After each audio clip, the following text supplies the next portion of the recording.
let's graph some. Polar equations.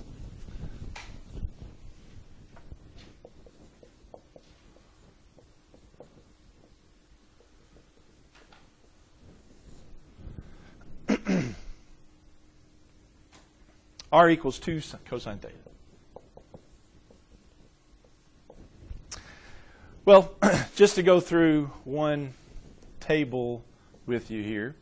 All right, so R equals 2 cosine theta, so obviously there I would choose my thetas, and then R would be 2 times the cosine of that particular angle. All right, well, long story short here, if I go with these angles, 0, pi over 6, pi over 4, pi over 3, pi over 2, 2 pi over 3, 3 pi over 4, 5 pi over 6, and pi. Just go 0 to pi. Here's what I wind up with. 2 times cosine of 0 is 2 times 1, which is 2. 2 times the cosine of pi over 6, well, pi over 6 is, cosine is square root of 3 over 2, so you wind up with square root of 3. Pi over 4, 2 times the cosine of pi over 4, that's 2 times the square root of 2 over 2, that's square root of 2.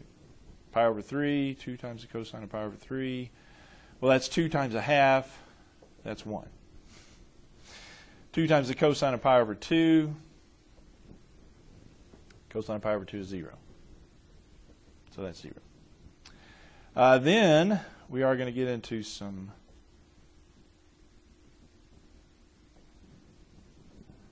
cosine of 2 pi over 3. Well, cosine of 2 pi over 3 is negative 1. So I'm with negative 2. 3 times pi over 4, 2 times the cosine of 3 pi over 4. Well, the cosine of 3 pi over 4 is negative square root of 2 over 2. So that winds up being negative square root of 2. And similar things happen. This will be negative square root of 3, and this will be negative 2. Here's what all that works out to be. Theta is 0, R is 2. So where was theta 0? It would be right on the polar axis.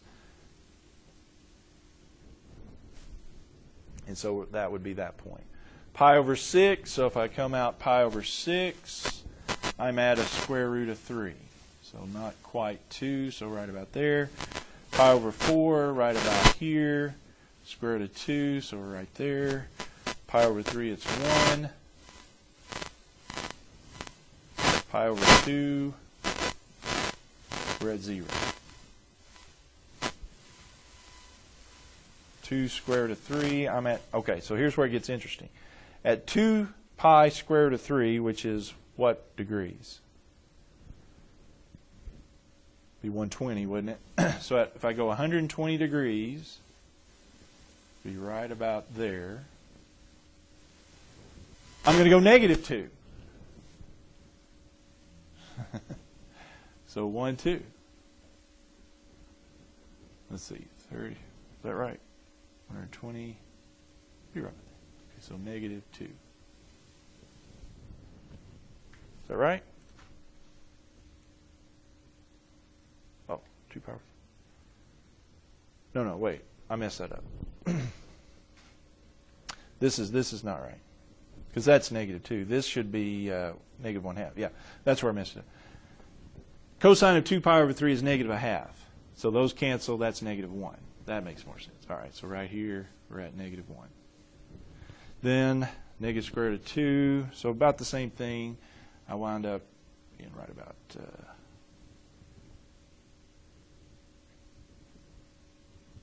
about in here.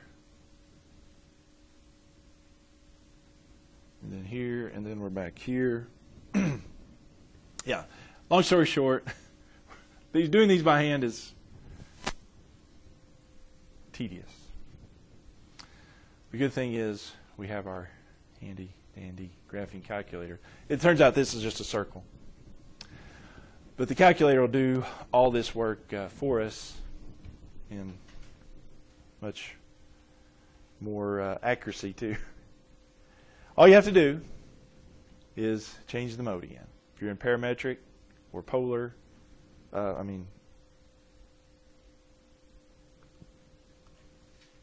function mode, that's what they call it. Cartesian mode is function mode. Change over to polar. And then you go to your y equals screen. Here's yours. 2 cosine theta. Graph.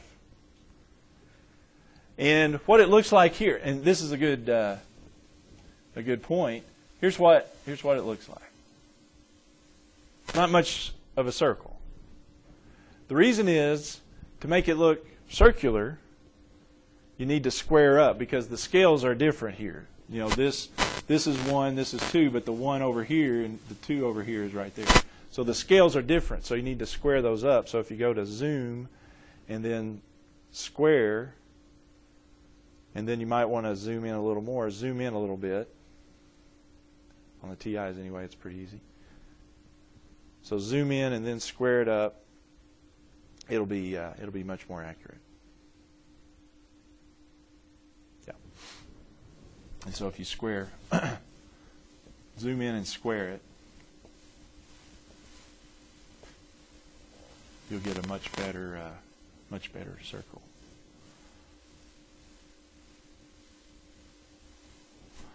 Okay, so that's my spiel on that. All right, polar coordinates.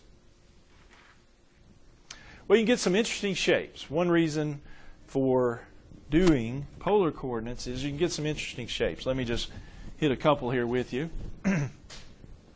Let's do r equals 1 plus sine theta. Well, now, no problem. Calculator will do it for us. R equals 1 plus sine theta.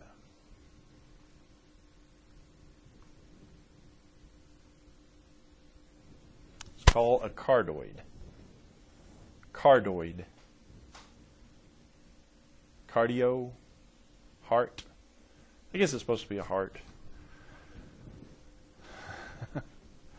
Should, again, if you square it up or whatever, I'm in the same.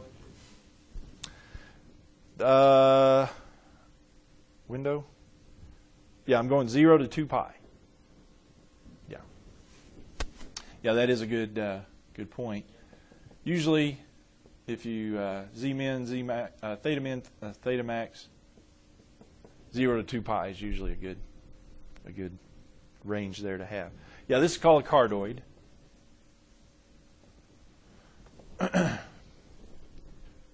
And they'll change various things about those, but that general shape is called a cardoid. Kind of a circle, but it's kind of pinched up in the middle there. What else? What do you get for this one? R equals cosine 2 theta.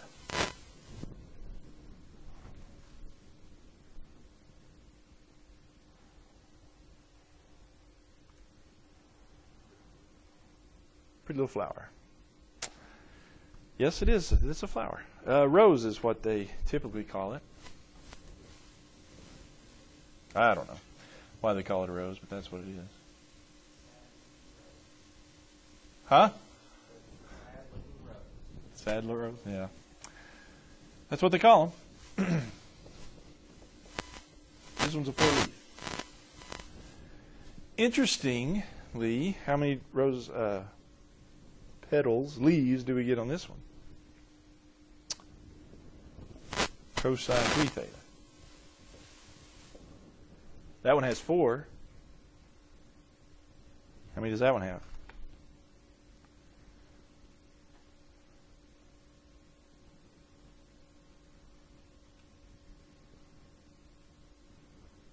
Three?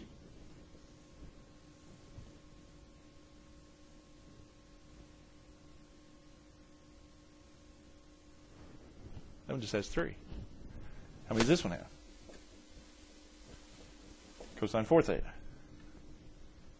I don't think I'm going to draw this one. There's so many. But how many leaves does it have? It's got 8, yeah. So you can kind of see a pattern there. The cosine of an even theta, you kind of double the number of leaves, whereas an odd theta. But anyway. All right. Now, one of the easiest ones you can draw, this one you can do by hand. R equals 1, R equals 2, R equals 3. What is that going to be? Well, that's just kind of a constant function, isn't it? That's saying the radius is always 2. And so if I draw that, radius is always 2. So there's 2, there's 2, there's 2. Isn't that just going to be a circle? Radius 2? Yeah. All right. Now, here's an interesting one too. What about r equals theta? Well, if you go, this one you might want to change the window up a little bit. Because, all right, so r equals theta. If I just 0 to 2 pi, what do I get? Kind of an arc, yeah. So this is theta 0 to 2 pi.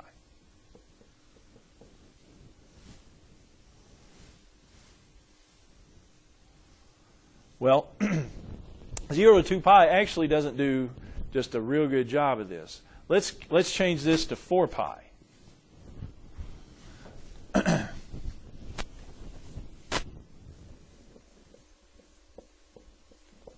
So just go to your window and change it theta max to 4 pi. And I might need to zoom back out a little bit.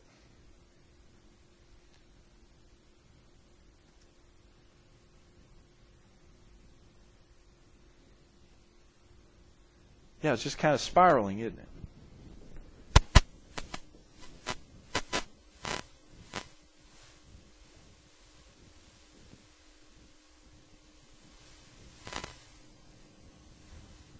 And so you kind of see that it's just spiraling out. Now, a lot of these will repeat the same thing if I go negative angles, but let's go negative 4 pi to 4 pi.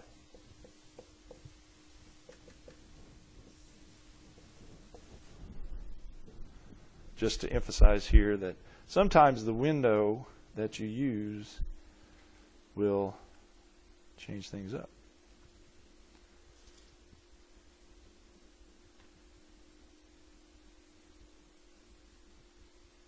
See what's happening?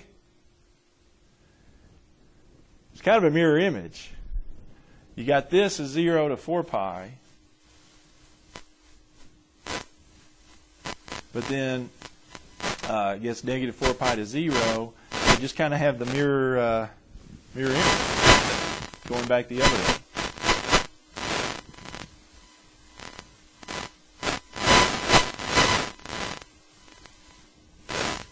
Not doing a very good job.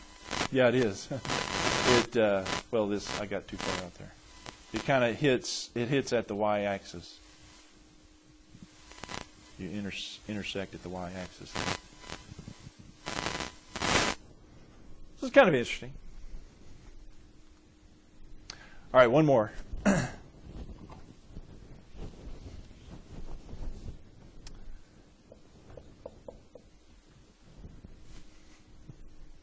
Theta equals 2. How are we supposed to put that in? Yeah.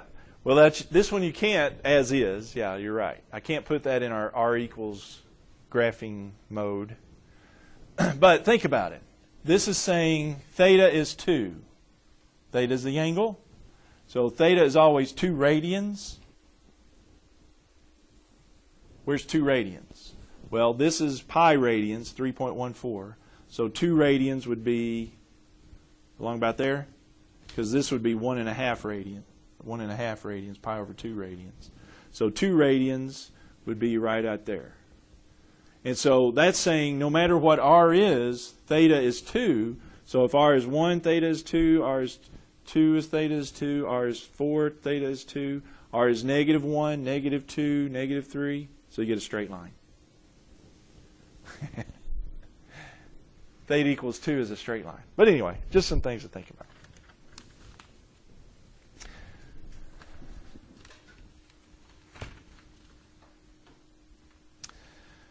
All right, so I think what I'll do is get a couple more here, and then we'll talk about the calculus of all this next time.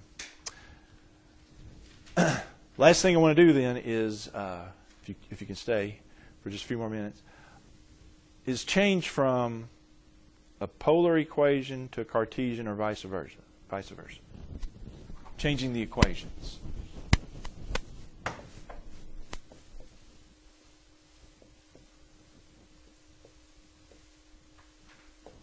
Polar to Cartesian, vice versa.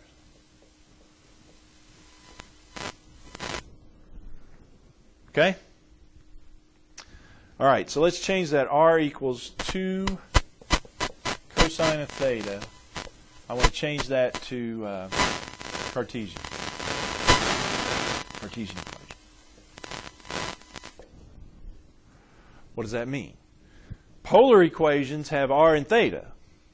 Cartesian equations have x and y. Okay, so I need to change this to x and y. Well, in this one,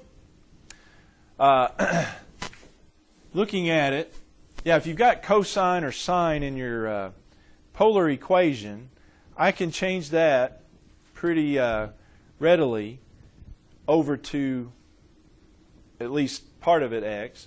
What do I know about cosine of theta in polar equation? Well, cosine of theta, remember, x is r cosine theta. And so remember, that just came out of, if I divide that by r, cosine of theta is x over r, right? So I can replace cosine by x over r.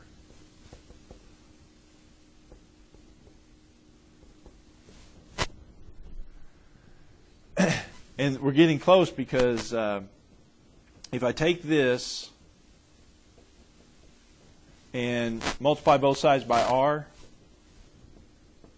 I've got r squared equals 2x. What do I know about r squared? R squared equals x squared plus y squared. There you go. Cartesian equation, right? Because I've got x's and y's. Yeah, always in the relationship between r squared with x and y is r squared equals x squared plus y squared. So that's what I did. So that is the Cartesian equation. What was that? That was the circle. I think it was the circle. But that, so there's little tricks like that. Okay, try this one. With that kind of same thing, so say I've got r equals 1 plus 2r sine theta. Change that to Cartesian.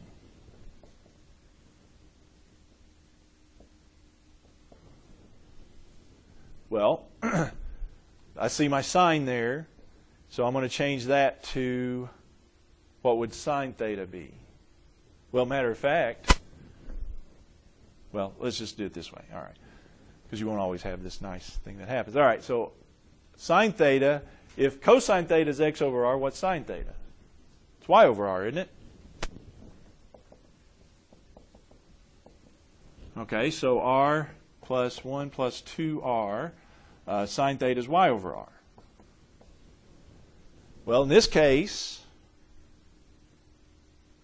the r's cancel. Is that what I want to do? Yeah. So I have r equals 1 plus 2y. Right, because the r's cancel, that's just y. All right, well, we don't have the nice little thing here that I had before where we had r squared, so I could replace that. But what I'm going to do, this is a little different technique to it. I know r squared equals x squared plus y squared. couldn't I then say for that, plug that in for r? Yeah. So in this case, in the way I'm going to use r squared equals x squared plus y squared is I'm going to plug in the r to be 1 plus 2y.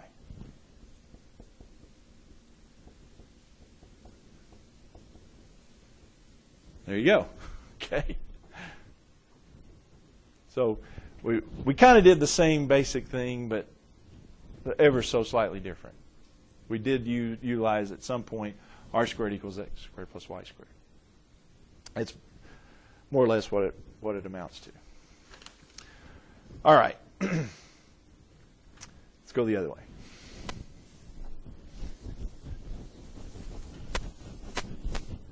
All right, so change x squared plus y minus 3 squared equals 9 to polar.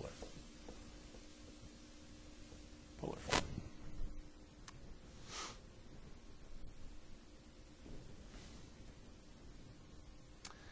Okay. Well, the x squared, no problem. The y minus 3 squared, here's what we're going to do. Let's go ahead and square this out and see what happens. Y minus 3, y minus 3. Y squared minus 3y minus 3 will be minus 6y. Minus 3 times minus 3 is plus 9. And we made it nice here. If I go ahead and move, subtract 9, the 9's go out. So I have x squared plus y squared minus 6y equals 0. So far, so good? What does this equal? Remember, I'm going to polar r thetas. What does x squared plus y squared equal? It's r squared. Now, what about y? Y is r sine theta, yeah. So make that substitution. So it'd be 6 times r sine theta.